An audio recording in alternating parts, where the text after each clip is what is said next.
Talk Podcast Productions.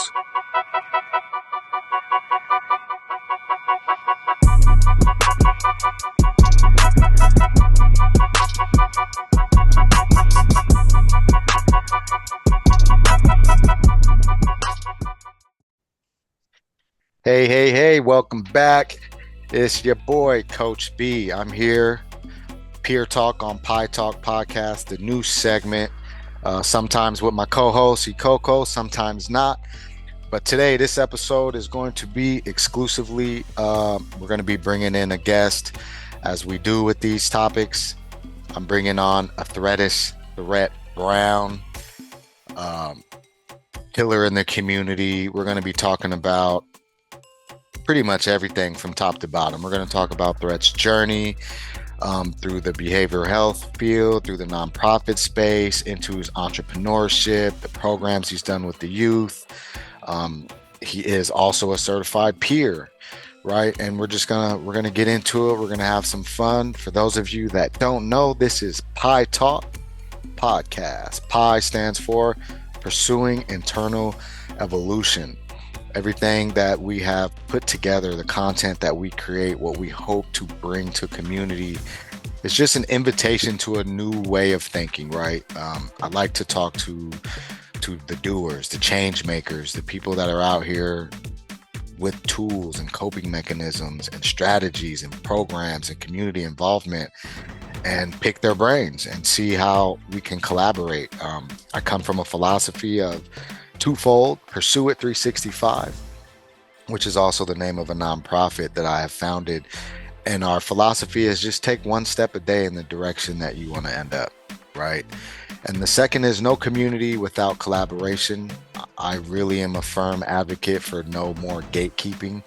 I think that if we're in the field of support and community involvement and nonprofit space, that we're obligated to collaborate, right? In a good way, and find those collaborations, because the beneficiaries of our collaboration is the community that we claim we're here to serve. So without further ado, I would like to bring my guest onto the screen. Welcome, Thrett. Introduce yourself. What's going on, bro? What's happening? It's good to see you. Yeah, as well, family. It is good to see you too, bro. And I appreciate you extending the invite for me to be a participating part in this brand experience on Pi Talk. It's been anticipated for me for a minute. I've been wanting to get on this for a while, you know what I'm saying? And patiently waiting. I get the right time at the right moment. So I guess this is what it is, that's where I'm at with it for the most part, bro.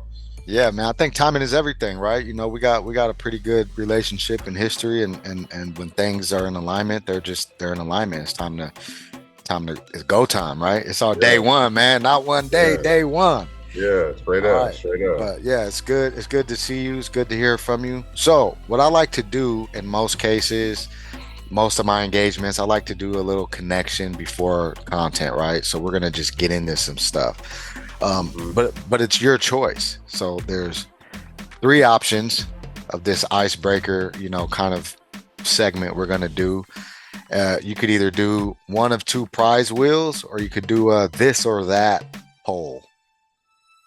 What do you want to go with? This or that, man. This or that. All right, we're gonna pull it up. You can get with that. Throwback. All right, let me pull it up real quick. All right. Boom. You're on your laptop, right? Yeah. All right, so you should be able to. Let's get this going. Yeah, I don't care about all that. Bam. How about that?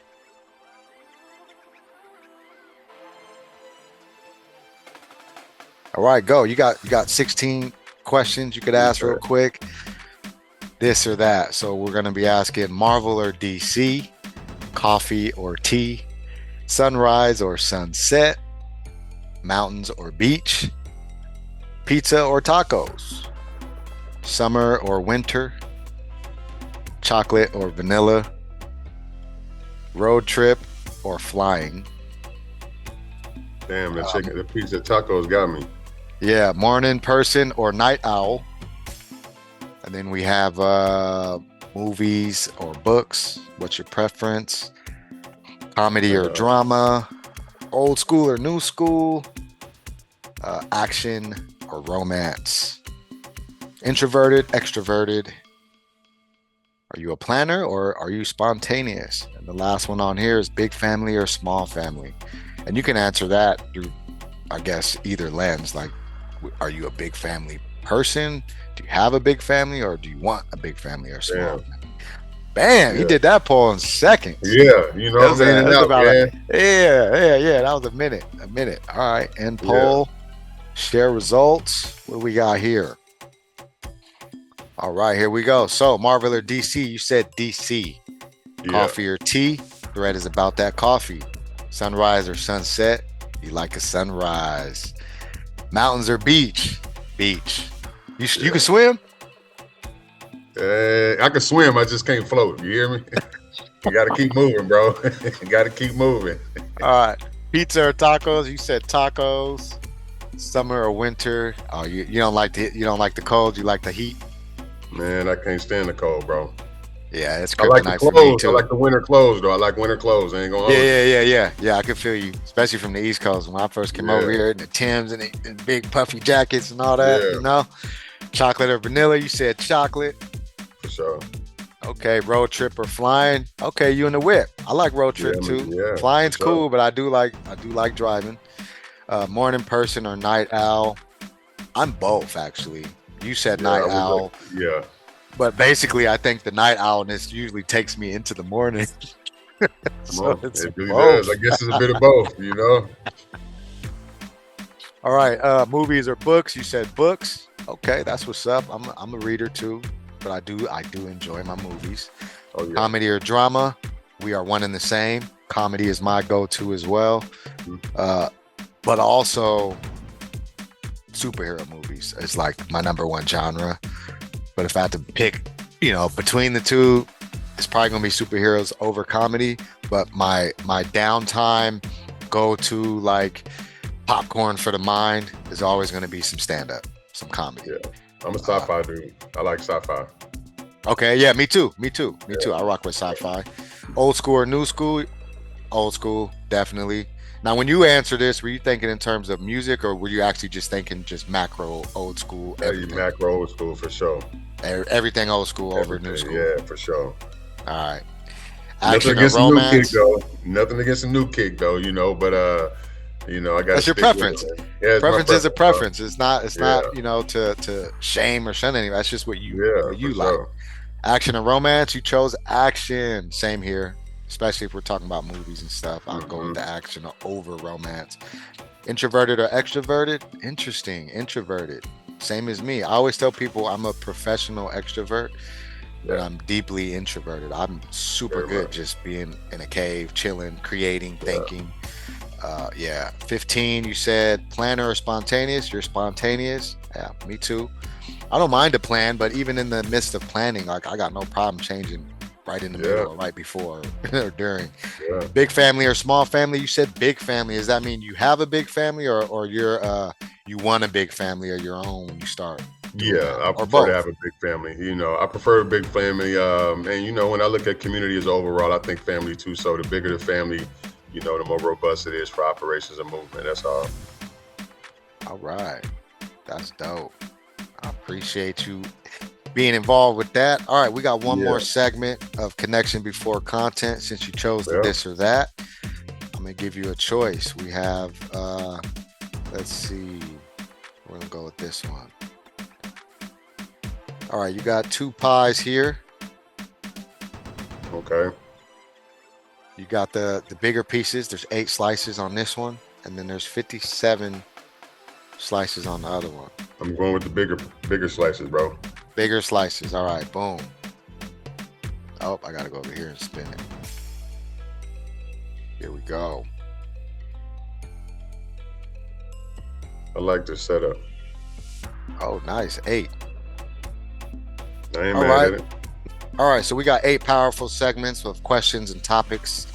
I'm only gonna spin it twice. So number 8 is, what's your big win for the week, Thrett? being able to wake up and see, look around, the ability to just look around, bro, and listen, look and listen, be observant to my surroundings and just be in connection with myself. So, just the abilities to do today. I feel like that's my biggest win.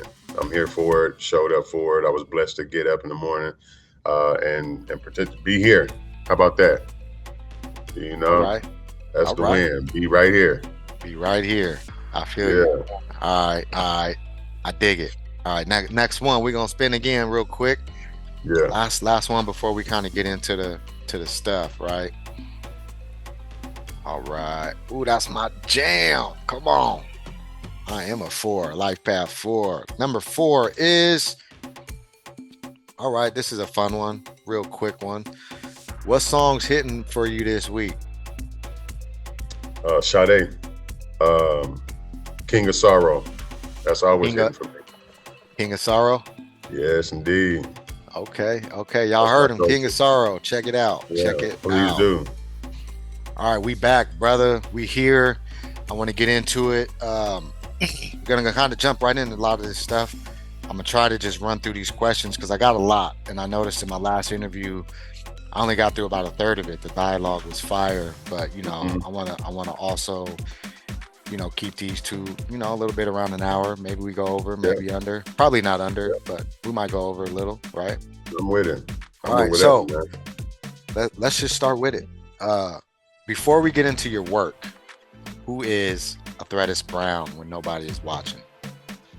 A kid, bro. I'm a big kid. I'm a seeker. I'm a seeker of excitement, of new things.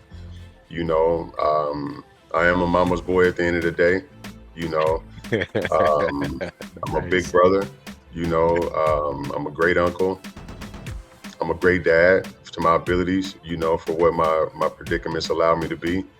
I'm a Heavenly Father fearing person. I'm a God abiding person. I follow in the footsteps of Christ as much as possible and only seek that approval when it really comes down to it. I'm a coachable person. I'm approachable.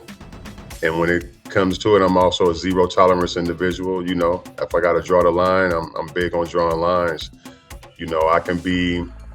I'm not as nice as people, believe me to be. I'm a very genuine person though, but I allow myself to be approachable, because the only way I'm able to fully insert myself into situations and in the world in general is by adapting to the ways of the world, not conforming. Big difference, and I'm a foodie, bro. I love food, and I love just being of support, and I can go on with the list of who I am, but I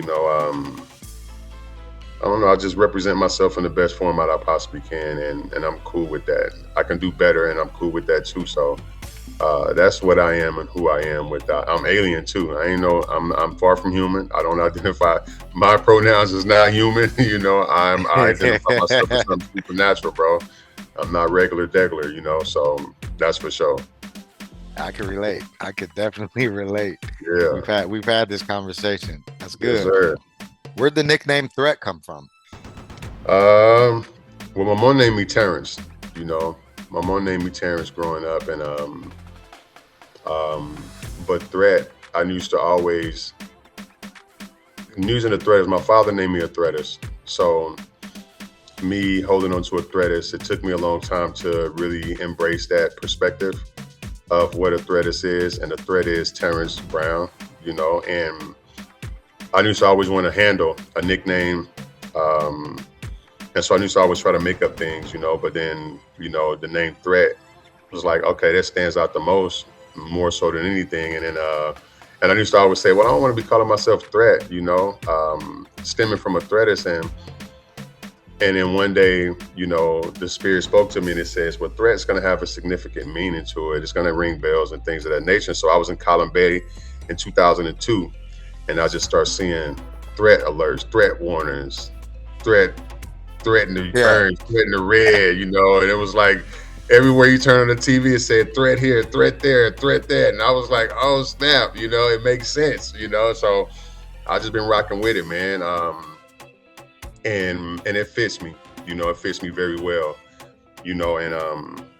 And over time, my mom started to respect, the concept of Thrett, and so she used to introduce me to people as Thrett.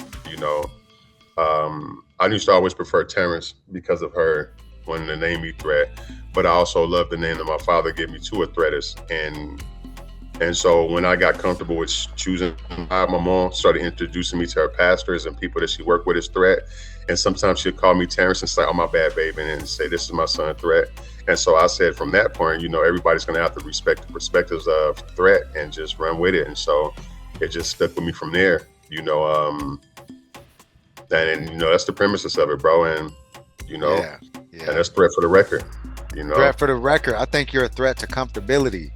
Yeah. Right. You come around and you challenge the norms. You're a threat to complacency. Yeah. Let's say that. Yeah. You like that? I love that, man. I love it. Yeah, that's filthy. All right.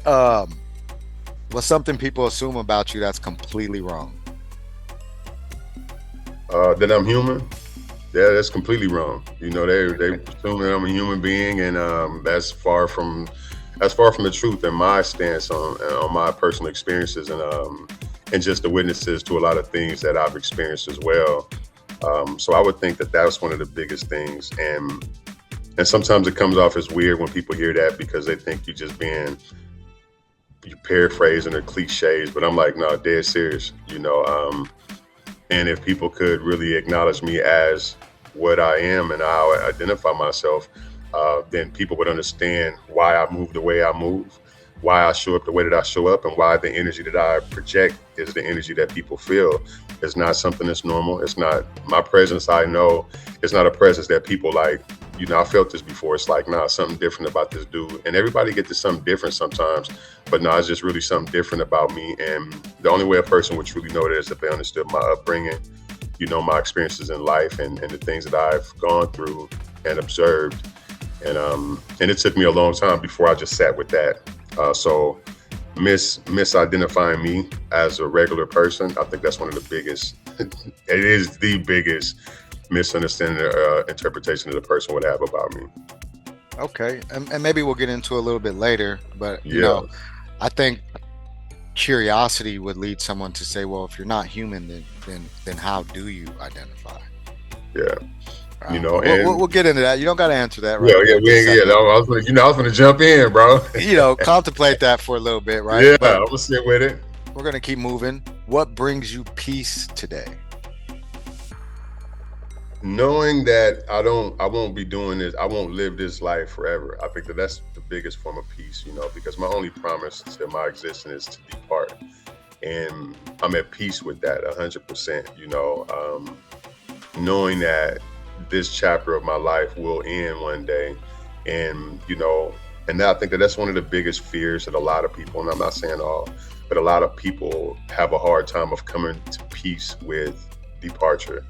And I'm so open to the expiration date. I'm not trying to mainline it or stream it to the front, but I'm so open to it, and so that's what brings me peace, that this won't be forever, the good or the bad of it. It won't be forever, and I just hope that I executed everything that I could possibly execute in my lived experience and my human experience in this world, and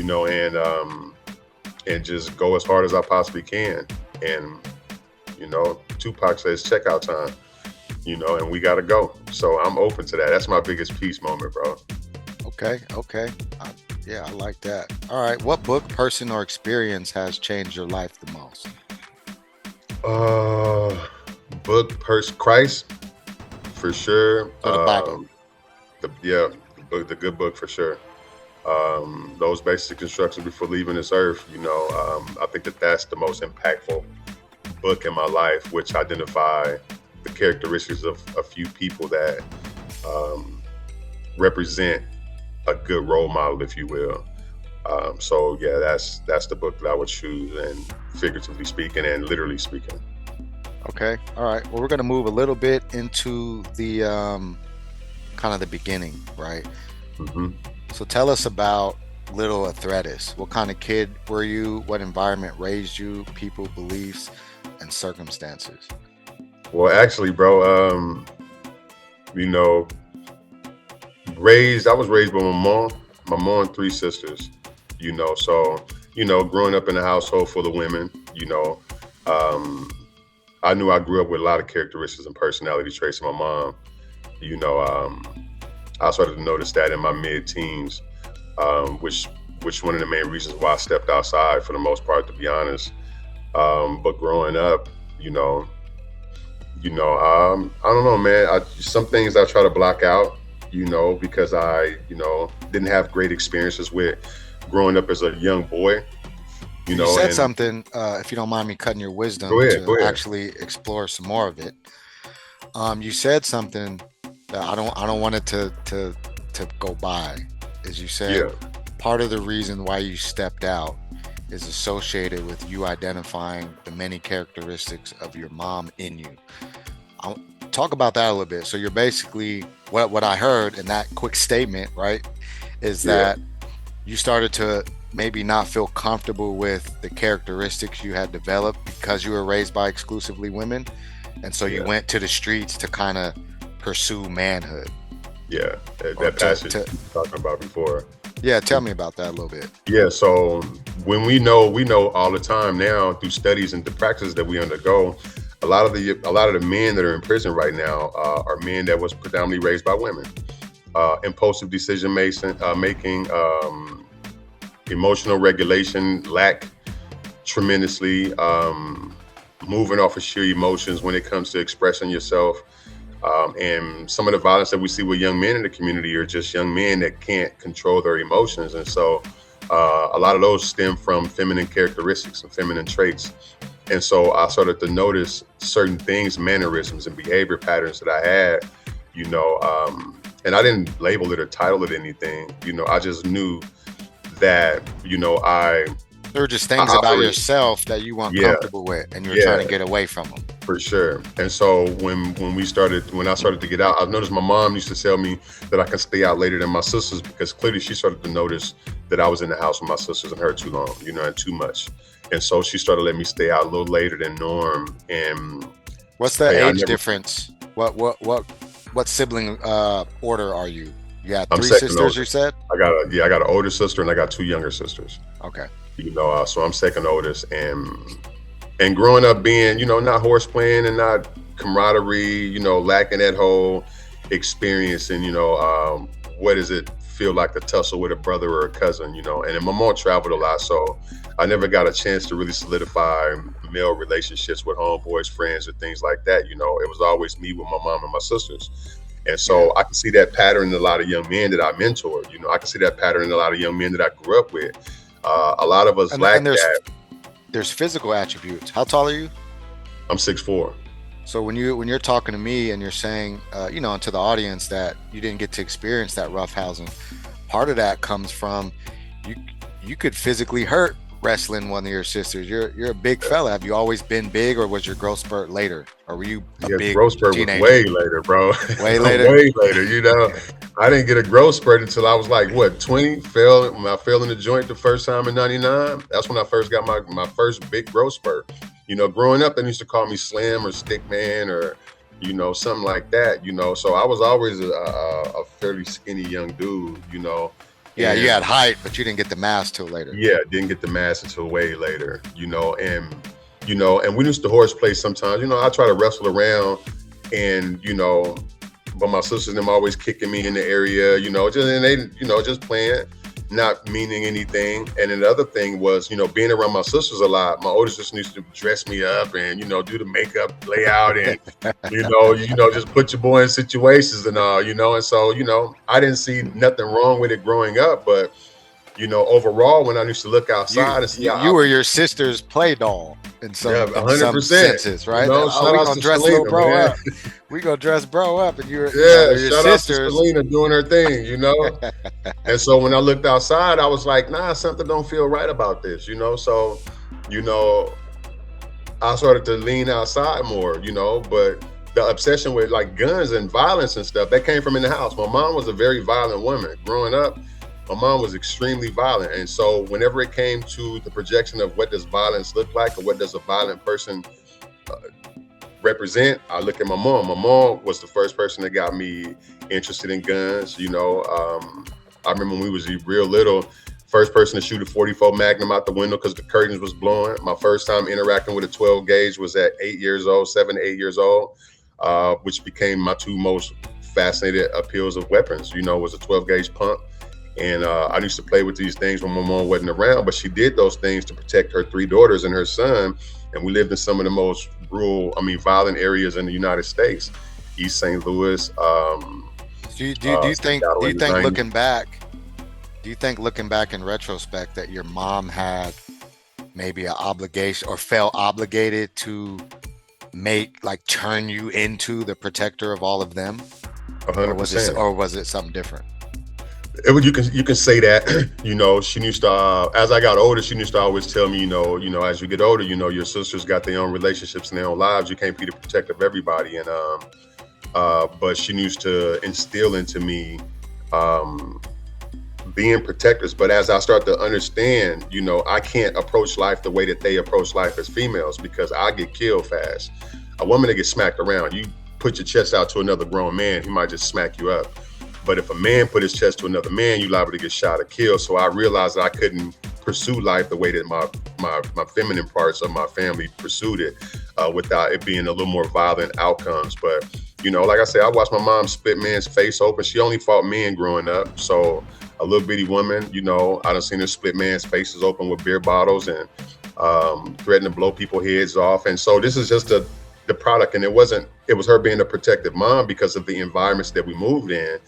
And being that we couldn't afford to just move into better locations, everywhere that we moved was always a extremely a hostile environment. So she just showed up the way that she's supposed to show up. And I observed that, but I never took on that trait earlier on in my life. And I learned that I need to be more present to protect than to eliminate myself from the process prematurely. So I learned that real fast. I got to move differently in order to stay present with my family and my sisters. And And one last piece of that too, we was taken by foster parents, foster care when we was younger. And I remember the foster people told my mom, I think I was like 5 or something. The lady told my mom, she was like, your son is a very big protector of his sisters, because when we went in the house, he grabbed a little plastic knife, the little plastic butter knives. They say he grabbed the plastic knife and was like, if y'all touch my sisters, I'm gonna kill y'all, so. And I didn't know that, but when the women told me that, that's what let me know that, yeah, I'm here to protect my family at all costs. And that was just naturally embedded into me without me even being taught or, trained to be that way. I just molded that way. Well, you saw it, and it was being for sure. So another thing that's unique, right? We talk about our Black culture. The lack of mentors creates a lack of mentors. You and I both work with, Black organizations around fatherhood and youth prevention. Me more as a consultant, you more boots on the ground with them. Mm-hmm. When you're telling me what you're telling me about your mom, what message, looking back, do you think that sent you about men in general, the way that you were watching her interact with grown men? What kind of message did that resonate in with you about what a man is or should be? That's a good question, bro. Well, what it showed me is that men lacked, from my observation, the same structure to protect the women in their communities, to protect the women in their environments, because they were so adamant about, attacking or harming or being equally brutal with the feminine aspect of feminine masculine, And then now that I understand this work, that a lot of those men also grew up with, either toxic fathers growing up in their household, or they also grew up with fatherless homes. So it showed me that men lacked the perspectives of protect and secure the foundation of house and community or family in general. And so my mom just showed me that. She made it clear to me that I don't put past anything on a woman, because what I seen my mother was capable of doing, I give the credit to the average woman being able to do the same thing when it comes down to it. So I don't cross boundaries. One thing about my mom and my sisters that if I've ever even argued with my sisters. I don't even remember ever raising my voice at my mom or my sisters in my whole life of living. That's one thing my mom can proudly say about her son is that my son never talked back to me. He's never raised his voice at me. He's never challenged me in a conversation or anything, So I respect the feminine opposite so much.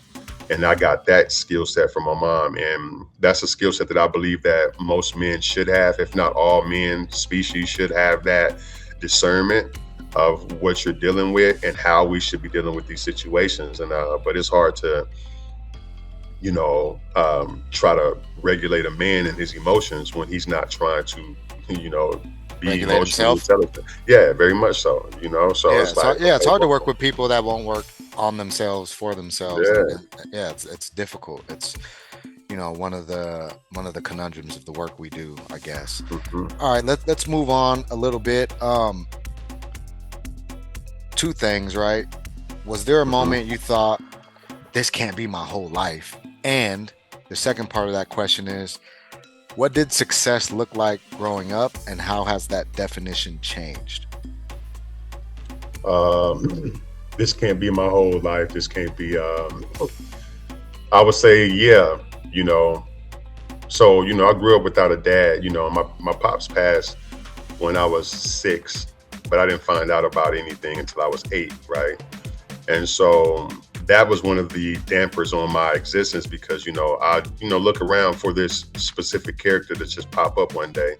And it dawned on me that would never happen in this lifetime, So basically, you came to the conclusion early on that you would never have a dad. Yeah, 100%, and I was a kid. Now I'm not saying I can resonate with a lot of other people that don't have dads, but I know mine was always, I'll be at the basketball court saying stuff like, Dad, if you want to appear to me as a ghost or a spirit, you can start down the street and walk closer to me on the basketball court and get close and shoot some ball with me, then reveal yourself. I used to always want it, bro. Like, appear to me, just to say stuff that people's already saying to me. I'd just rather hear it come from you than from anybody else. But that's one of the moments where I was like, this can't be, how my life is, and the second part of that question was, what did success look like growing up, and how has that definition changed now for you? When I was 15, I was walking my mom to work one day, and I was 14, and my mom said, son, what do you want to be when you grow up? I said, I want to be an assassin. And she was like, an assassin? She said, do you know what an assassin is? I said, yes, ma'am. She said, what is an assassin to you? I said, a person that killed people for money. And she was like, oh, okay. And she said, nothing else? And I said, no, ma'am, I don't have no desire to be anything else, And so the thing that I love about that whole experience is that she didn't chop me down. She didn't say I was crazy. She didn't say I was stupid for thinking that way. She allowed me to express my truth at that moment at 14 years old. And that's what success looked like to me, because I used to watch these movies of, assassins, people, killing the bad guys for money and getting paid bread. You know what I'm saying? And so yeah. So you got this big financial payout. Plus, it's kind of mitigating what killing someone is like, because it's like, look at this movie. This assassin is the hero. Yeah. He got the women and the money. And the money. All you got to do is do your thing. Yeah, do your thing.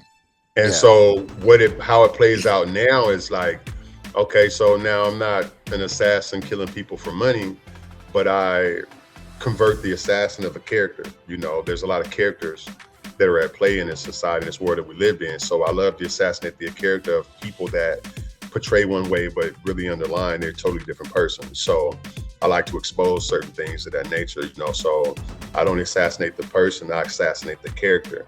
I don't quite get paid for it just yet, but, I'll shoot your character down in a heartbeat when I feel like it's flagrant or felonious, if it's not.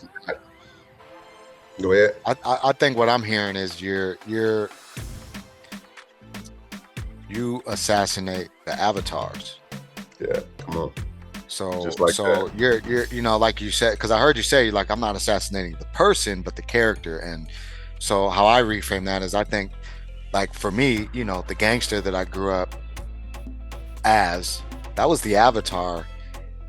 Inside was me the Yeah. the sensitive, the Yeah. scared, the wish I had a Yeah. dad, all Yeah. of that stuff, the lover not the fighter, all of that person was in me. But Mhm. out, that person was driving the gangster avatar. That was the chest out, tough Yeah. guy. I'm gonna Straight survive up. this no matter what, and it is what it is. I'm not gonna cry. Nothing hurts me, right? That's the Mhm. avatar, Mhm. So kind of what I'm hearing is you saying like now you assassinate that so that people can get back to themselves. Yeah, very much. And it's not in a harmful way, because once a person reveal that reality, what you're saying, once we can reveal the truth, our truth of who we are, what we represent in its whole form, then that old character is completely gone. That avatar of a person is completely annihilated. It's assassinated for sure. And I feel that everybody should be trying their best to eliminate that facade of what they carry and what they represent, because it's not a true representation. Is very misinforming when you're trying to build and engage with other individuals, especially our young people. If I can't be transparent authentically my whole self, and I'm still showing up as this avatar character, then I'm still sending false information, not able to grow because I'm not growing in my own personal space. So yeah, that's 100% accurate in how you define that. Yeah, the first person you had to be successful at assassinating was your own avatar. Hell yeah, straight up. Yeah. All right. Let's get into a little bit different stuff. Your book, the first book. You wrote a book entitled "Can Poison Be the Cure?" Yeah. So your book asks that question: Can poison be the cure? Question mark. Before the cure, what is the poison you're talking about? So tell the viewers, what is the poison that you're speaking of? Yeah. So when we look at the poison could be a violent streak. Addiction is poison. Complacency is poison.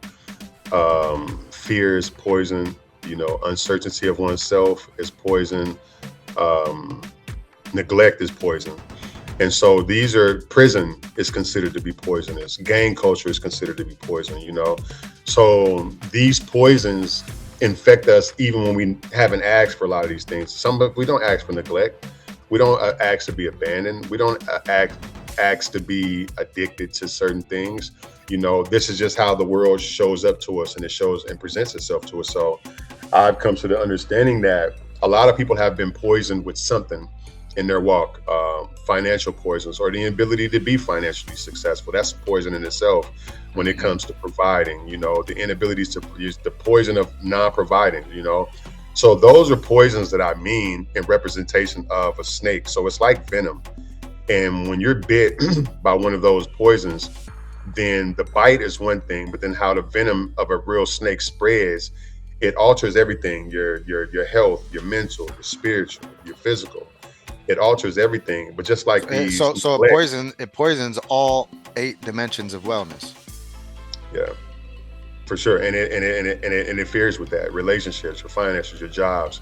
So these situations, these venoms or these bites that people have endured, it eliminates, it kills you slowly, and some people it kills them fast, and it's just my reality of what, can poison be the cure. And so like, again, when it spreads, it starts to affect. So if it's a violent poison, so if you got bit by a poison, now we're gonna stick with addiction. If you got bit by addiction, right, and you're infected by the venom of addiction, then that flows into your personal life, your family life, your job, your mental state. And so all of those things start to disintegrate. It starts to be infected, and it starts to rot out because there's no legitimate formula to cure, heal, or produce the remedy. And so can poison be the cure? Yes, there is a cure to each one of those poisons that we just list. So the anti-venom is the polar opposite of what it is. So addiction is recovery. How do you find recovery? That's the anti-venom, but understanding the fact that you've been bit is the most important thing that people should be searching for. And if I was bit, what bit me? What is the root of the venom that infected me? Not just what bit me, what is the root? Because the root venom is the one that contributes to every other single venom that comes into it. Addiction leads to neglect. it leads to unhoused, it leads to mental health, it leads to physical. So all of these different things, until we can find the root of what's infected or what a person been bit by, then it's going to be hard to secure a person with the true antidote. And the antidote is the poison itself. So taking me and you into consideration, and people like ourselves, we're lived experience, right? So when we talk about prison or prison reformed, or not even reentry, but just re-entering into a community that you're very new to now. But we got such a diluted version of that old character. We know how to navigate through the experiences. That's the anti-venom. We are people that was once in that space. We were once violent, right? We were once gang affiliated. We was once incarcerated.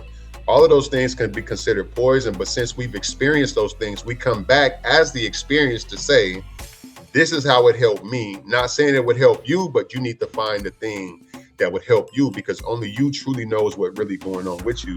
And if you don't know what's going on with you, only you can want to sit down and figure out what's really happening with you in order for you to create the antidote. Okay, so yeah, I don't really have any comeback for that. You did a really good job eloquently describing that, what And the I poison appreciate is. No, for sure. So who believed in you before you believed in yourself? You know, this is peer talk. You are a certified peer, so you know, we'll get into a little bit more about your book and your transformation, but I just want to switch gears a little bit when it comes to that. You know, your mentors and the people in your corner, like who did you look up to? And again, the question is, who believed in you before you actually believed in yourself? Well, there's a group of people that believed in me before I believed in myself, and that was my mom and my three sisters. Those are and have always been my biggest cheerleaders. The reason why I say was and always have been my biggest cheerleaders, because they've been cheerleading for me the whole time. You get what I'm saying? And it's not taken away from new people that show up and cheerlead and support me from this standpoint right now, but nobody's going the longevity of the distance that my mom and my sisters now has come with me in this journey. But there's been only one person that's ever told me that they have faith in me. And that was my best friend, William Jerome Granberry. We called him Midnight. That was the only person that really sat me down. That was my crime partner. That was one person that really sat me down one day and was like, bro, I got faith in you, man. You know what I'm saying? And, you know, because the way that we was living, you know, we used to always say, one of us is going to die. One of us is going to end up in prison, or we going to get our stuff together, you know. And that was a circuit between me, him, and my sister, my youngest sister. And he said, I don't want to go to prison. And I said, and so we decided to say, let's spiritually switch roles with each other. So we switched roles, and where he feared ending up, I ended up, and where he ended up he got killed in a home invasion. It was more of a setup situation, but he got killed in that experience. And from that moment, you know, that was one person that I was like, that's the only person I've ever heard say, not I believe in you, or I believe that you're going to do it. That was the only person I've ever heard say, man, I got faith in you, bro. And we both, one of us got to provide for our families. And so, you know, those four people, my three sisters, my mom, well, five people, my three sisters, my mom, and my best friend. Those are the people that showed me that whatever I'm pursuing is doable. And whenever I feel like nobody's really pushing me, then don't forget them, you know, don't forget about us, because we are, even if we don't talk to you, you know. So they embedded that in me from jump. And it's been sticking with me the long way. Even though I try to find other reasons to be greater, you know, and sometimes I look past it because I'm looking for something other than family sometimes, you know, and not validation, but it's just family should be there for you. But who else out here in this world is willing to be with you outside of family? I think that becomes the stronger connection. Yeah, who's supporting you when there is no inherent obligation? Straight up, inherent obligation is the right word. Yeah, man, I relate so much. I almost started tearing up, man, because I was thinking about my bro. You know, when we look at this, even this tattoo, right? This is for my best friend Chris, and this note. You know, I only wear two things on my neck: my medicine and Chris, his ashes. Because everything you said I resonate with. He was always the one like, get out, get out, get out. You know, we can do so much better, but still rocked with me in spite of wanting to be the one to get out. And like you said, you know, I was raised under that same narrative. You're either going to die or go to prison. And the consideration for both things happening, when you considered us like two peas in a pod, you know, me and Block, everybody knew us as you know, like a duo. And he passed away, and I went to the feds looking at life. And you know, the fact that I'm blessed and able to be here today, you know, the things that I do has never been with the agenda of, ah, bitch, told you. It's always been like, bro, mom, Teresa Nisbet, I hope that you're all proud and feel vindicated in the fact that you believed in me and you believed in my potential when I was adamantly arguing against your beliefs in me, right? I couldn't see it, but you could. And I hope that those are the people, like even recently when I won the Puro Award, I felt so obligated and proud. I left Seattle, drove all the way to Teresa's house without her knowing, so that the first post I made with that award was with me and her holding it, because she had voted for me the year prior, you know, rearranged her schedule. She was the one accepting phone calls. She was the one that typed up my first curriculum when I was incarcerated, when everybody was like, man, whatever he's talking about, he's just gonna get out and go back, whatever. But she took the time. You got these long yellow legal pads I wrote on, straight up, and she typed them up. She was doing the work. She was a peer way before I ever thought about what a peer was. You know, with the True Blood grant, she's still in the same field, you know, doing the work. Has never been recognized or received any type of award or been at a conference to speak. This is the real superhero though, right? People want to give Coach V all these accolades, but like I said, when I got that award, the first thing I thought about was the year prior, her disappointment in me not winning. And this wasn't even something that I was pursuing. I don't advertise, I don't campaign for awards, right? So when I got it, literally, bro, that was like her and my mom. And her son is one of my best friends alive. And, you know, these are the people that took my 15-minute phone calls during COVID. When I wasn't getting visits, I was in this out of state, you know, prison doing time. And so I think it's really important that when people say, hey, remember where you are, but also remember who was there that believed where you could get to even before you did. Yes, indeed, bro. Those are the ones I think deserve the most credit for anything that people want to give me credit for community-wise, or look at all the work you're doing.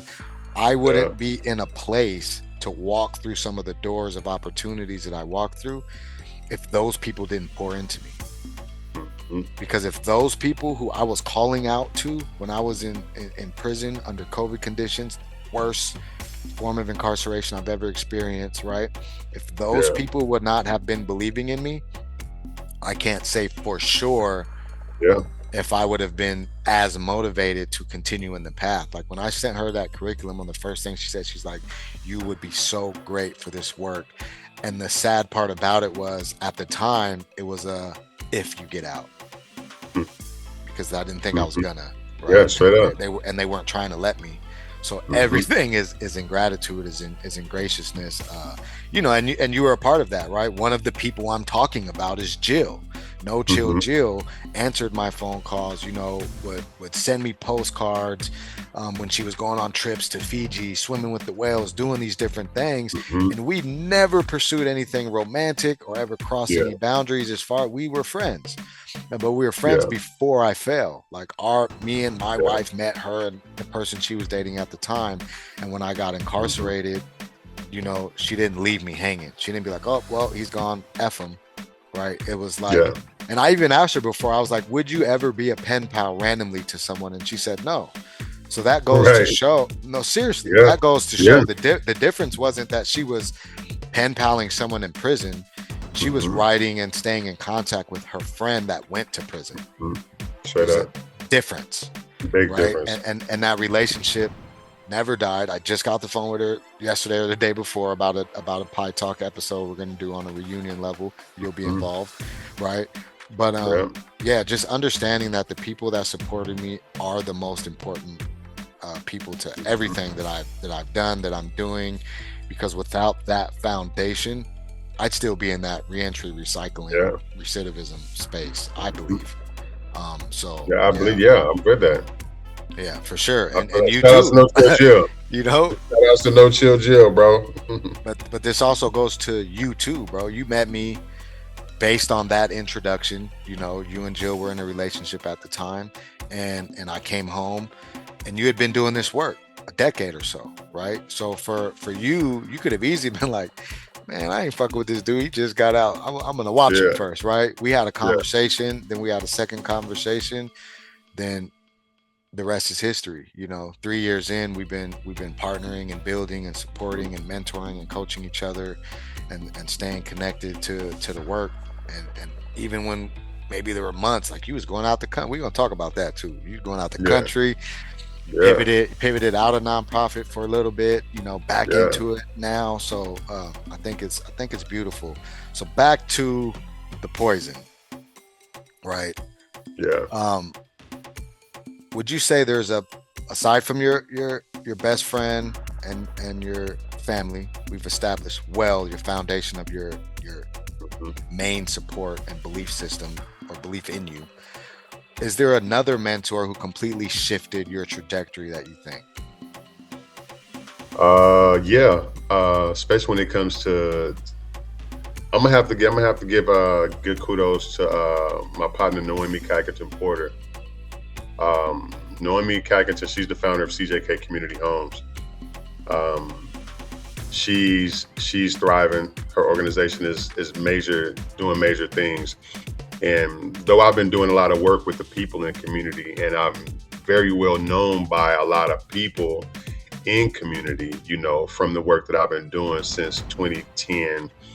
Um, it wasn't until I got connected to CJK Community Homes that I was able to start better aligning myself, or being more, because I never wanted to play the game. You know, I never wanted to, you know, just do what you got to do to make things happen for the success of your organization. I was like, man, bump that. We're going to do it this way, and boom. But, you know, she mentored me in a way that was like, well, you know, it's not about playing the game to get over on people, but you have to comply to some degree if you want to grow your establishment or grow your organization. A lot of people never want to see me grow. A lot of people will watch me and try to pull from what it was that I was building, as far as the momentum and the recognition and the acknowledgement of the work that I was doing. People want to get closer to me, to get closer to the young people that I was working with that was thriving in their own space. So it was never about Mm. me. And that was one person that seen me as a contributor to a lot of the things that was going on, and against everybody else's suggestion, because whenever she met people, they would say, so you working with Thrett? And she was like, well, yeah. And it was like, be careful, you know, because Thrett's, and she was like, well, he don't appear to be that kind of person to me. You know, he seems like a pretty well put together person. And powers to be used to tell anybody that was new to the game that was working with Thrett, you should be mindful. And some people just took that for words, for face value, and just didn't work with me, you know? So that was one person that mentored me on what does it take and how do I better align myself and just position myself in a better way. And that, you seen my brother No Brains, I mean, David Hepard, you know, you seen David. David he still is a great mentor to me, because he got out and established, became part of an establishment, the Freedom Project, and helped grow that with his team to a larger level. And that showed me that a person from That's that, Eddie Purpose, right? Is the founder of that, the I Freedom don't know who the Project? founder. All Okay. I know is David Hepard, you know, for the most part, and he showed me, you know, the concept of framework, you know, and how to, and he was the only person that allowed me to be the president of his board. So that took a lot of trust for somebody to make you the president of a board of an establishment that was growing so good. So that meant a lot. And nobody that I've been knowing for all of this time ever said, Thrett, would you be the president of our board? You know, and so that was one thing. And then us meeting each other now, you know, you're about the only other person that's gained traction in the direction that you're going into that still includes me as a pivotal and a good primary part of the process of everything that's going on. And so for me to be able to witness that and experience that from somebody, that says a lot from you to me about how you view me as a participating part in what you're creating and building. So, yeah, man, Noemi, David, it's a lot of people that's been in my corner, man. And it's nothing to take away from the people that have shown up for me. Is if we sat down one day and I just gave you a list of my supportive people, but even those people know that they can only support to some degree, and they're only willing to go so far in my journey to where they have to step out to keep. And I respect that, but the ones that are, we're going to do this and we're going to blah, blah, blah, and we're going to take it all the way and then cut me short. It's like, yeah, bro, that's not good leadership, nor is that good mentoringship. That's taking advantage of what you can for where's here. And then when you want to cut off, you cut off. And it's like, yeah, I don't respect that at all. But it's a few people, man. I got a good list of people that are supportive, but mentors stand out. Yeah, Noemi, David, yourself, and and again, don't nobody feel no kind of way, because we'll have a list of people in my long run that have come in, right? Some very people, much. some people are meant to be temporary. Some people are meant to challenge you.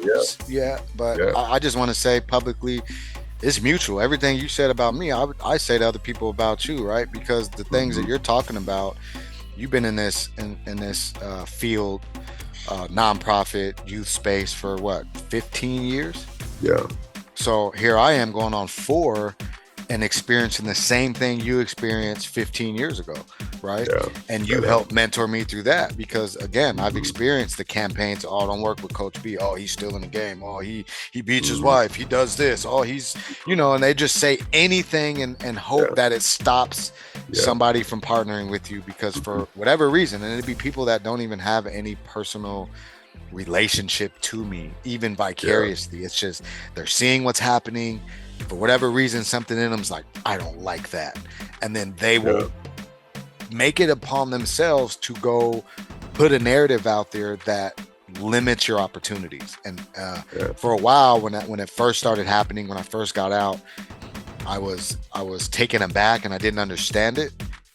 But also moving into the 4 agreements, moving into truly practicing not taking things personal, I was able to really realize it has nothing to do with me.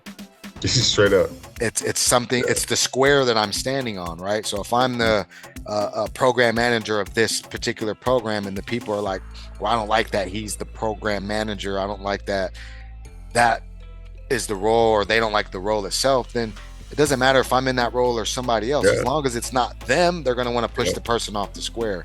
And once I realized that, I literally stopped caring. I'd stopped caring about what people were saying about me in the negative, and it freed me in a whole nother layer of healing that I didn't even know I hadn't undergone yet, because I felt a physical, spiritual lift when I actually, not just saying it, but when I embodied not taking things personal, I felt the lift.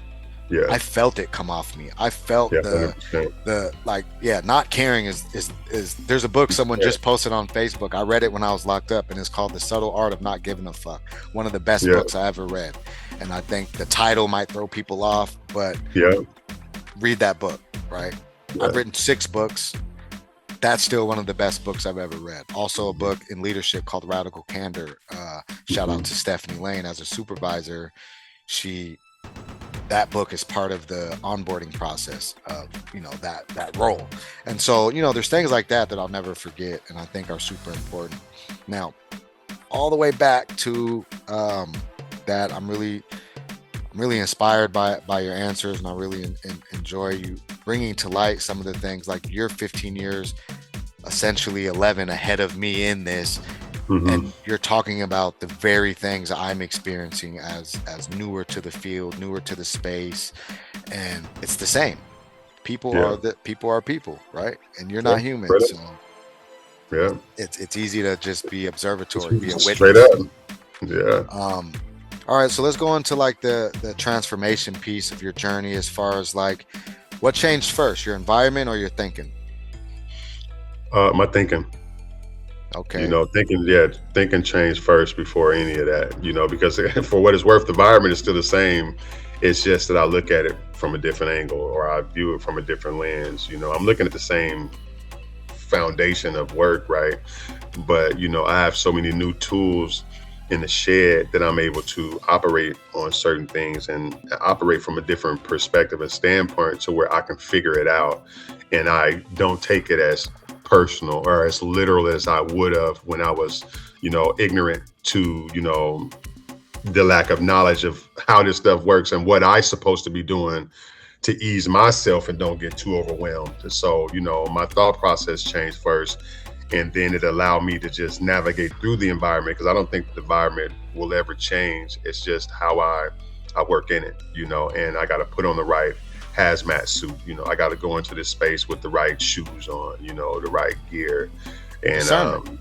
yeah, it's straight discernment, you know what I'm saying? So that's one of the Okay. biggest things that I help pour into, any young person, any adult that I work with right now.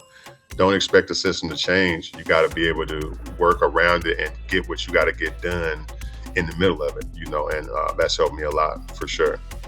So in the terms of like from survival to service, when did you realize you had something to offer others? Uh, well, when my sister called me at 3 o'clock in the morning from Texas, telling me, my nephews then was 13, 15, and 16 years old, and living in Texas with my sister. And she called me out the blue and was like, bro, I can't do it. You know, and that was the first thing to let me know that I got something. I got something that's worth, being called upon. And she was like, I can't do it. And if you don't intervene, and I think that my sons is gonna end up in prison or dead because of how they operate and moving in Texas. And she was like, and first I was like, you can't do what? What can't you do?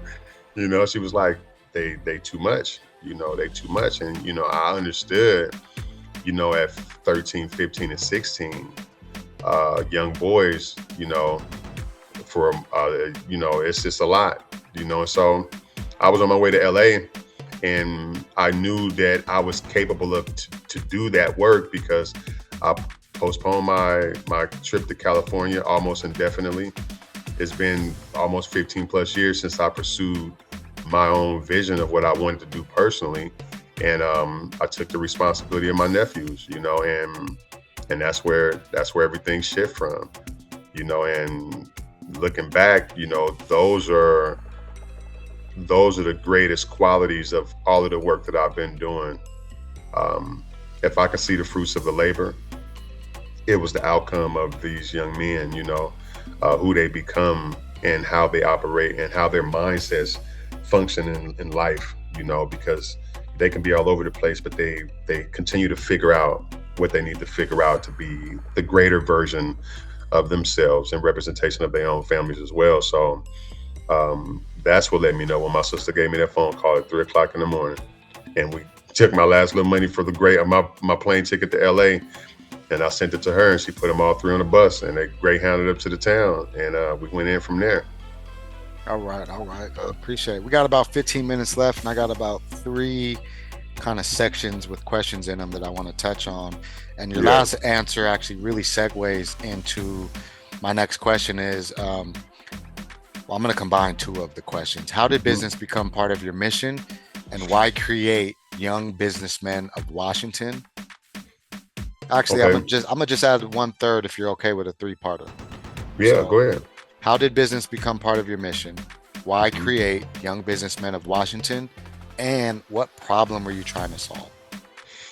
Okay. Why business? Well, everything was initially off of scriptures. We used to read the Bible, and we used to always pull the red words, the red writings from the scriptures. And the red writing is the teachings of Christ, what Christ spoke. And so, I used to always educate my nephews that when you read the red letters, Christ is speaking to the disciples, and he's teaching them to be a certain kind of way. He's teaching them to align themselves in a certain an alignment in order to receive the greater qualities from the above, right? And Okay. so one of our favorite scriptures was we got this thing called AFB, about our Father's business. And so that's what Christ told the thieves. Said, had you known, then you would have known I was about my Father's business.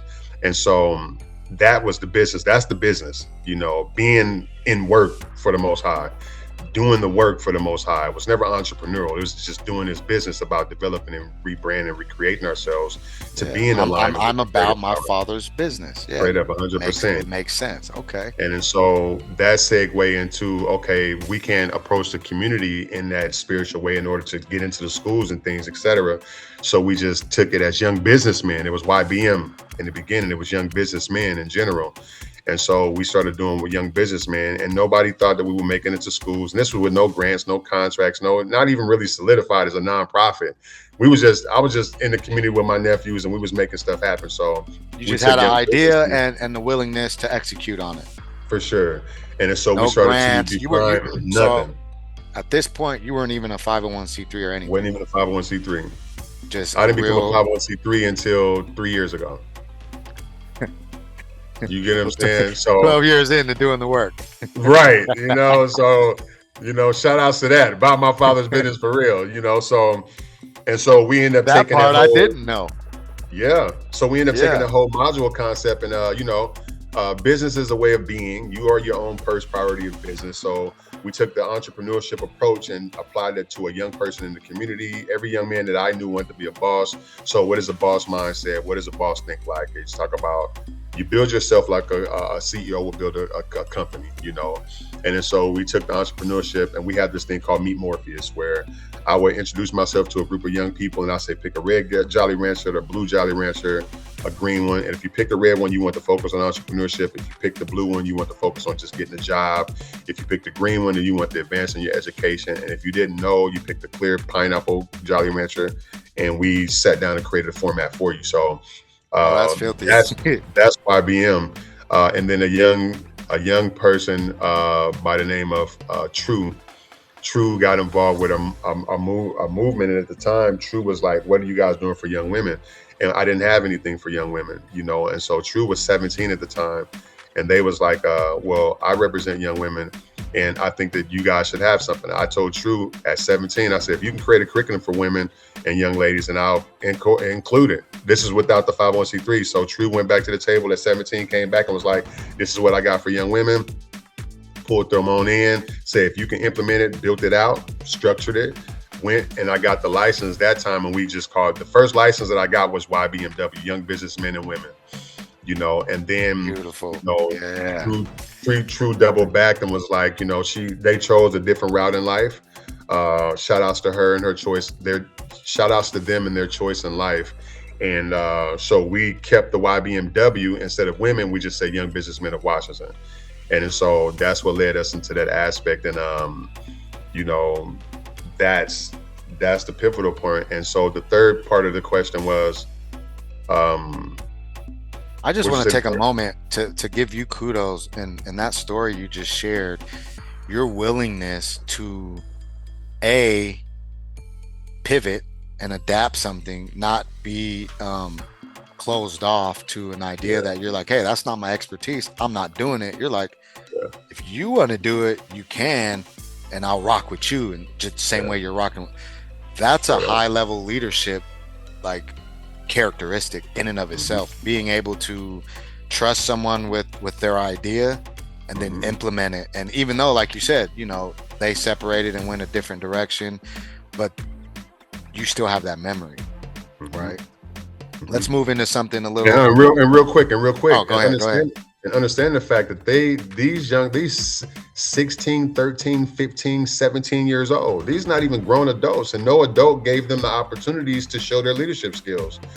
Over time, when people never gave them a platform to be mature young adults to implement their knowledge and their experience of what they believe could possibly work, people shut the doors on them. I opened the canvas for them. They developed and created and built. And then I put them in the positions to where, it was allowed by the Most High to help put them in the positions to where they can articulate from their point of view to the parents, to the University of Puget Sound, to the Pacific Lutheran University, to UW. These young people end up inserting themselves into these environments and inserting themselves into the city council conversations and becoming members of the city council board before they even started doing stuff for young people.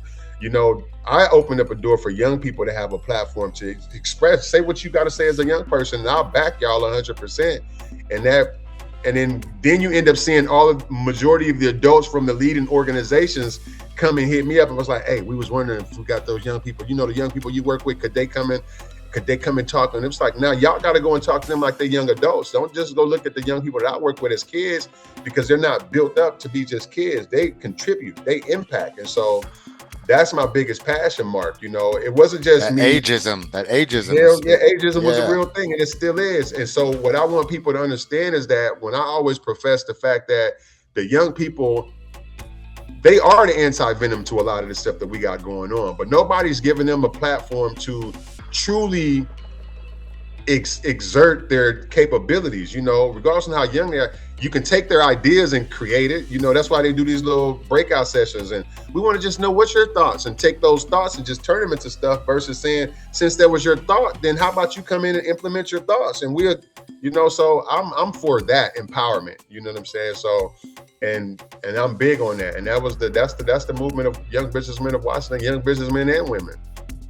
Yeah, You I know, mean, so that right there, like, bro, I'm learning so much about your journey, and like we've been rocking for 3 years, right? yeah.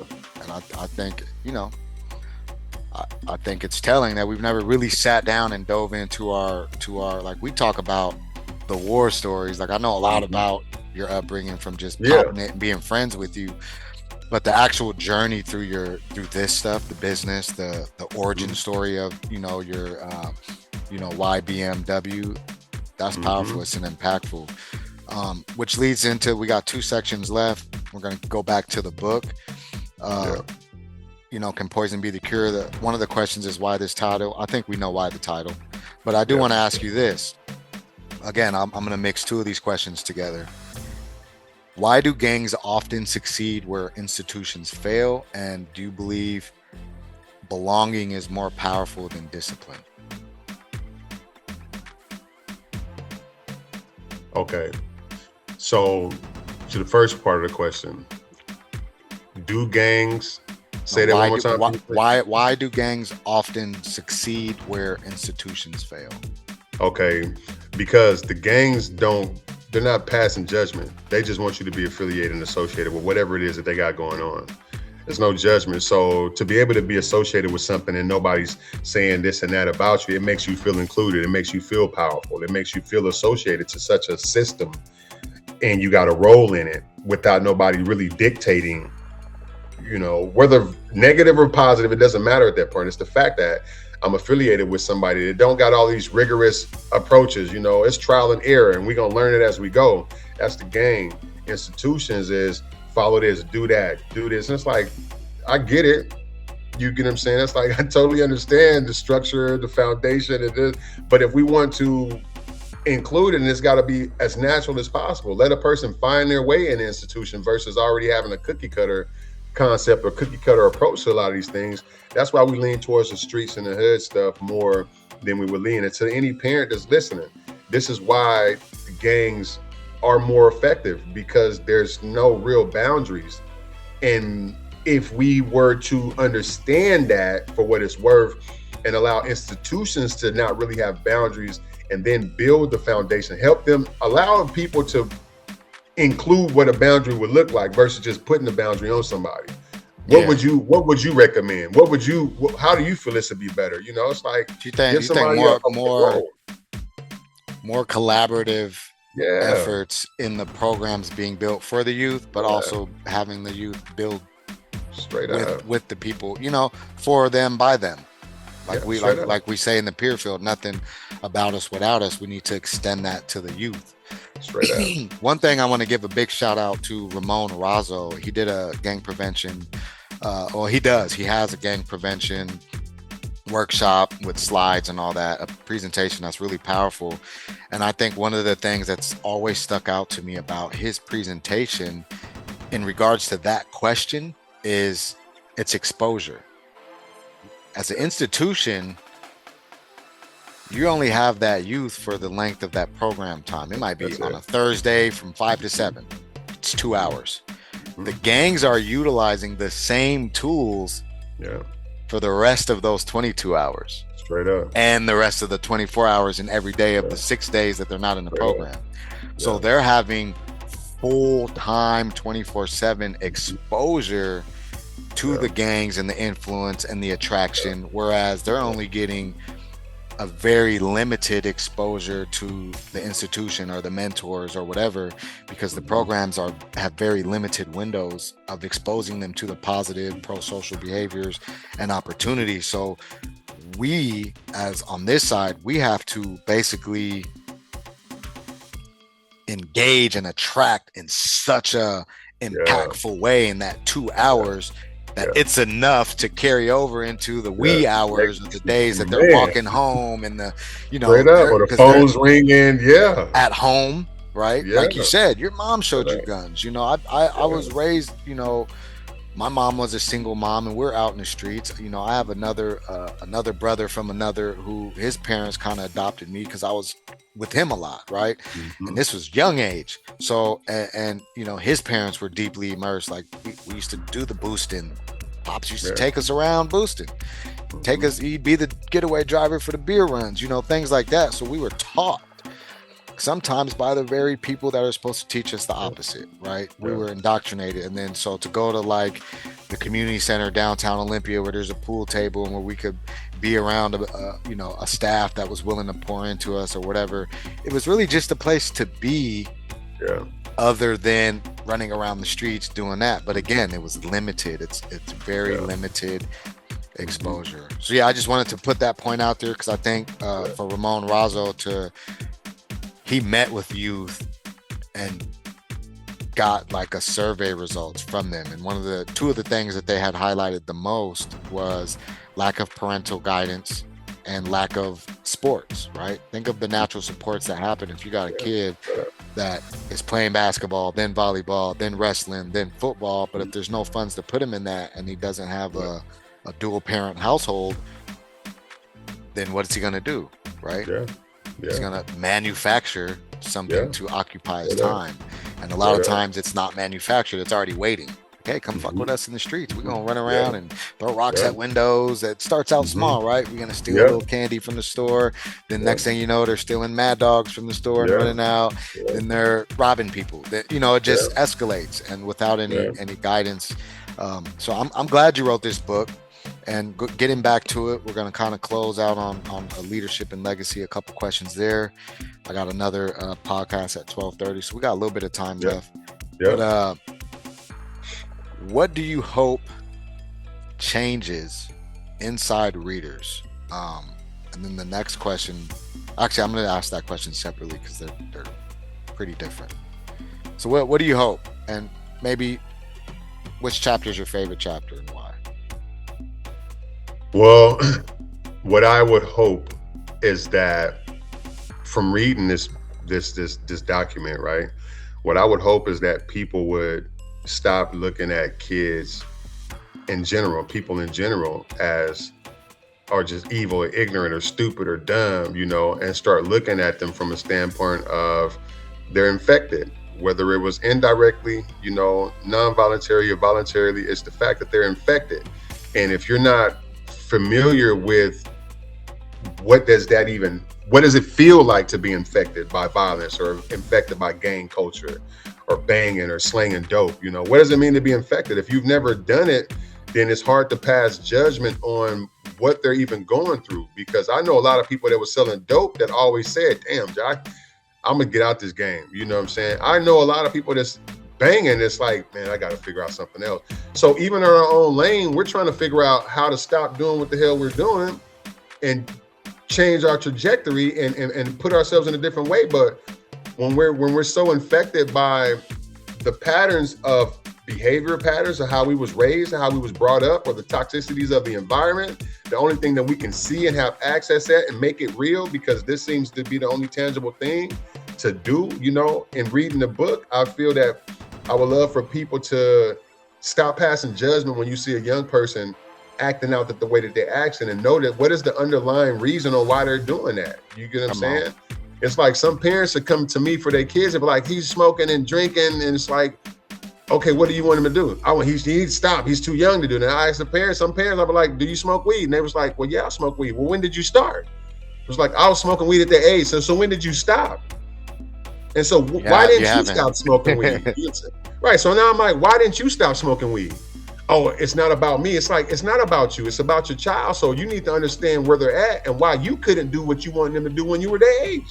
Let's not forget where we come from. This book helps everybody, to something, whoever reads it, it helps you go put yourself back into the space of where some of these people are. Or when you read through the context of what these people are experiencing, it helps you understand more so of their space and be a little more passionate or compassionate about their experience. I don't want no sympathy, nor should we have sympathy, but empathy. You know, have some sense of empathy or grace for a person's predicament. And who cares if they're repetitive with the same behavior pattern? Why are they continuously doing the same thing over and over? It's got to be a blockage somewhere in there. Instead of people figuring out where the blockage is coming from, you pass judgment, or you punish, or you press lines and stuff, which makes the person draw deeper into whatever they're struggling through. So come on. That's the perspective of I want people to get from it. Every problem, within the problem lies the answer. Within the poison lies the cure. You know, if you get bit by a cobra, you get rushed to the hospital, they're gonna just inject you with diluted snake cobra venom. You get what I'm saying? So it's the same poison, just diluted. It's our lived experience. We just changed the narrative. So now we can go back into a space that's toxic with these same behavior patterns, but we've been so antidoted or got the anti-venom. So now we know how to heal the space or bring the remedy that helps it. My favorite chapter of the book is sound acoustics. And it talks about the perspectives of, we can't keep ignoring music and sound frequencies as something that's not contributing to a lot of the things that are going on. And in summary, when you read through the chapter, I forget what chapter it is, but I know it's sound acoustics, aquatic sounds. And what it's basically saying is that hypnosis is just suggestive wording, right? Suggestive wording is one of the first forms of hypnosis. If you can suggest a certain wordplay to a person and they believe it, then that's hypnosis. But when you can sedate a person and then give suggestive reading or repetitive feed on certain things, kill, violence, murder, sex, drugs, and they're high and sedated, the drugs put us in a sedated state. So you're in a trance. And so as an adult, if you're in a trance, then it means your mind is receptive to whatever is being fed. Right. And so when we start hearing violence, and you know just as well as I know that growing up, if I got high off of weed or whatever my choice of getting high off of was, I get high and we put in some SIBO, the bald-headed nut, the gas chamber. Brother Lynch. You put some Brother Lynch in it, and we start feeling animated. So now I'm feeling the music, I'm feeling the 808s, I'm feeling the bass line, which is low vibrations. And so when you start reading through the passage of the book, it's going to say that megahertz, it creates a certain coded pattern in water, right? And so when you put water inside of a subwoofer, it creates a code. It's like a actual pattern, right? So yeah, the way the water jumps around and moves, it's going to be different. And it's almost like watching, like when you're recording and you see the audio go, you know, it's like that, but water. And it looks like liquid snowflakes, like the depth of a snowflake got patterns to it, right? So it's like, this is what low vibration sounds does to water. So if our brain is 83% water, our skin is 65% water, our liver and lung and heart is like 70 to 80 something percent water, then that means our whole anatomy as a human being is water. We're hydro people. So science knows that if you play the right frequency, impulsive, it makes you feel. That's why some music can make us feel some kind of way. Some people will make us feel sad, make us happy, make us feel animated. We want to set trip, not now, but you know, at some point we want to set it off because of certain music. And so when you got the young kid with an immature brain that hasn't matured because they're still young and dumb and full of it, you know, when you get them high and you play dumb stuff and it's impulsive. The behavior pattern is impulsive, and people don't know that. So I want people to understand the influence of music and wordplay and how systems have created the science. That's why the music industry invests money in violence, because their music pattern source of alignment and frequencies are allowing young people to get incarcerated based off of the behavior patterns of what they take as real. So, you know, read through it. It more defined than what I'm trying to explain in a short bit of time. But You know, I don't exclude music. Music is one of the primary reasons on why young people behave the way that they're behaving, because you know they don't have guidance. They don't have nothing in the house to teach them, so they learn like we learn from television. When we get older, we have discernment. We able to dictate what's real and what's not. But when you're drunk and high off of cocaine at 16 years old, or you snorting meth and snorting a fentanyl and smoking meth at 16 and 17 years old, and you're just dumb brained, you get what I'm saying? Because that's what's happening. You don't know what, you don't really have impulsive control until after you come down off your high and you sitting in the county looking at 4 life sentences. You know what I'm saying? People are like, oh, you can't. I'm like, well, bitch, you go smoke some sherm. You go smoke some sherm and then tell me how much control you got over yourself. You get what I'm saying? When it comes to how you respond to things. And then what people would say is, well, they shouldn't have smoked sherm. Shouldn't smoke sherm in the first place. Some people, and then what people don't realize is that some of the habits that our young people have been introduced to wasn't even something they did by choice. People is lacing they stuff with shit. I was gonna say the same thing. I remember growing up. You know what I'm saying? So it's I remember growing up, bro, where you could ask someone for a cigarette and they think it was a joke. A joke. I remember my first baby's mom, one of our mutual home group. I was so mad. I remember I was like 17. We were living together already, you know, whatever. And, you know, someone came over and they're like, yeah, hit this. And I was gone. I came home and she was wet. She was shermed out. We're like 16, bro, 17. You know what I'm saying? And I was like, what's going on? And the way she was, and she had no idea that that's what it was. And it's like the person who did it literally thought it was entertainment. Oh, I'm about to get this person all shermed out. Yeah, hit this. And it just, and that happens a lot, right? I seen it happen in the joint. I seen, you know, this last time down, you know, that big Tucci epidemic, the K2, right? I seen with my own eyes in the units, right?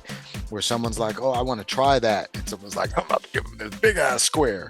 And they give them a huge piece, and then this person goes into a episode, gets pulled out of there by the COs, is twitching, going wild, and all of that.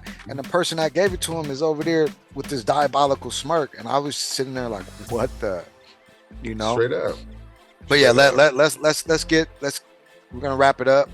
A lot of impactful, powerful stuff. So again, Can Poison Be the Cure? That's the book. Is it still available on Lulu or is it Amazon? Are you switching to Amazon? Switching to Amazon soon? Amazon. I'm finishing my final edits, but people will be able to come through you and anywhere that I post on thing, be able to get the information when it's time for it. Yeah, I mean, we'll do a big launch. We'll make sure everybody knows that it's ready for purchase on Amazon. All right, last couple of questions. How do you protect your peace while serving others? You know, I talk to the Most High as much as possible. You know, I ask to be covered because I realize that there's no real way for me to protect myself. Either I'm going to go in knowing that the worst can possibly happen in every situation I'm in, and I'm okay with that. You know, this is one way that I protect my peace, by allowing myself to be vulnerable. You know, me being vulnerable gives me more flexibility, because if I'm trying to focus on doing something a certain way, then that leaves room for error.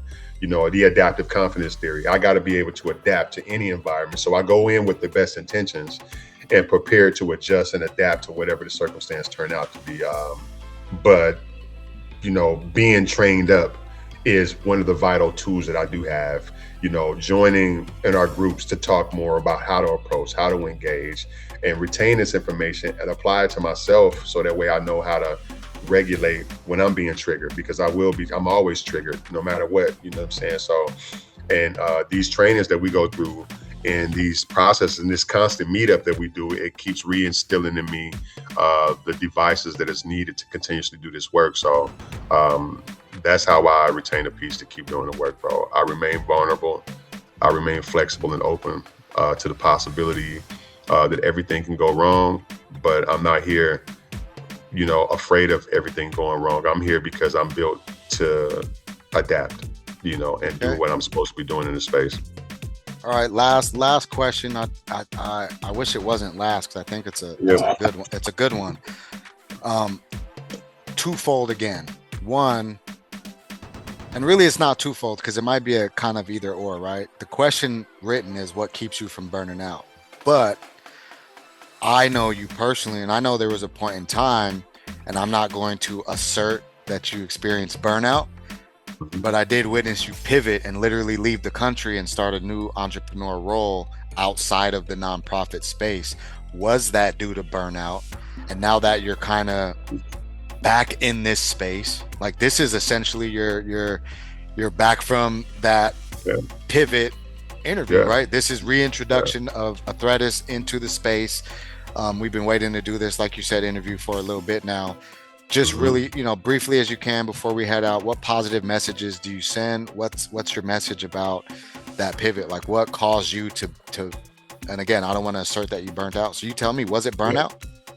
Yeah, it was truly burnout, for the first time ever, of not just doing this work, just of my whole life. You get what I'm saying? It was a burnout and it just compiled on top. So when it comes to anybody that's doing this work, if you're passionate about it, you're going to take on other people's demons. You're going to take on other people's negative energies. You're going to absorb everything that people are trying to get rid of. That's your role.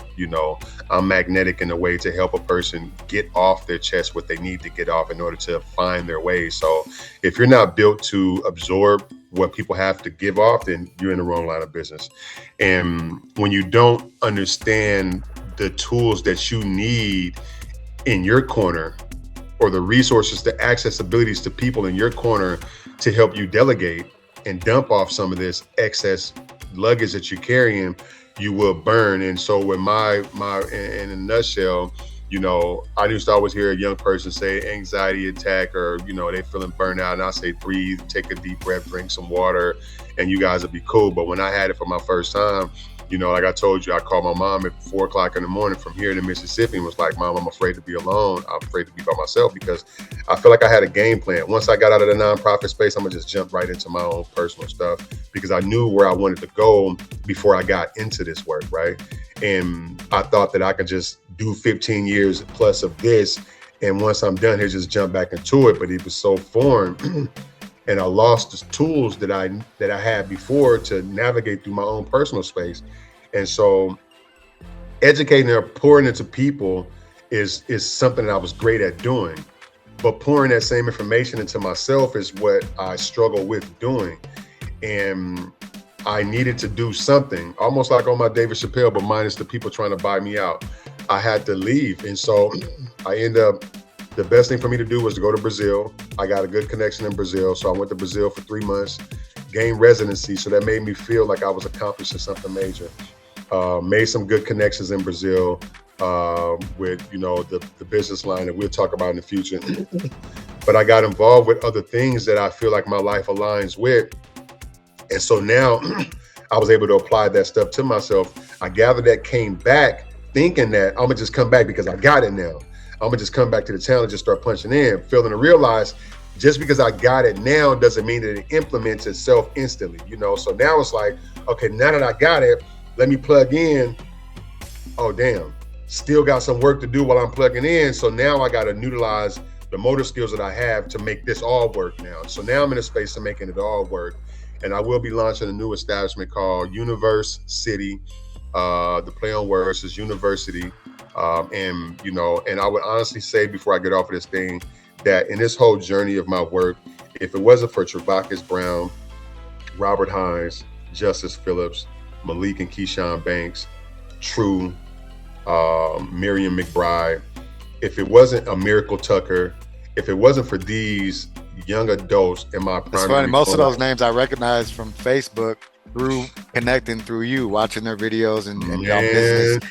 Like as you're saying them, I'm like, okay, Look, and that's what's up. if anybody is anybody in this community, and I'm not saying that they the only jewels in these diamonds in the rough, but if you really looking for something that'll work, like right now, those people that I just listed off right now, those young adults, I work with them young adults from the ages of 13.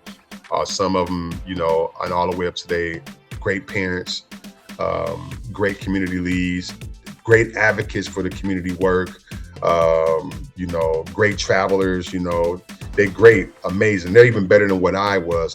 Some of them are better than what I am right now, and I'm learning so much off of them And that's what let me know that whatever I did pour out in the past, it made sense because these young people are able to pour out some of the things that I lack in my own personal life right now. And who'd have thought that, I will be gaining some of my best guidance and soundboards from a group of young people that was kids at one point in time, and there are people that's like, nah, bro, we here to pour into you too. Where you stuck at, and they helped me out a lot, man. So I love them.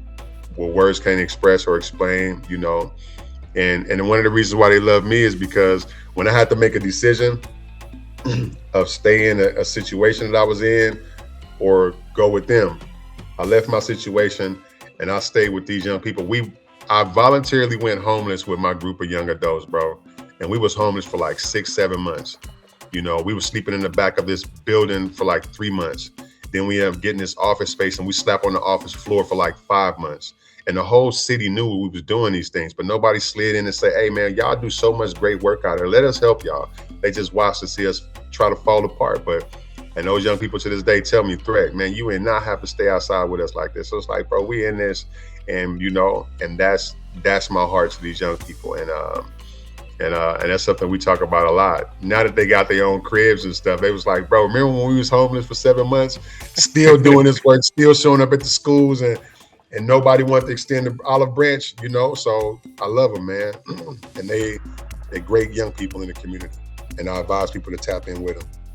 Bro, I love you, bro. And I'm glad that you really stepped up in your vulnerability today. And I had no idea what to expect. I was just we just gonna do what we do, get on here and pop it, and let some people know, that we're here in the community and everything. But the way you opened up today, I think this particular episode segment, whatever you want to call it, is really going to highlight who Athrettis is.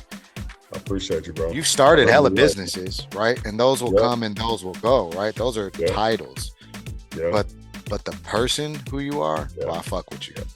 Yeah, I fucks with you, my brother. Love you, bro. All right, man. Y'all stay pure. We out of here. Yeah. Appreciate you, Thrett. You too, family.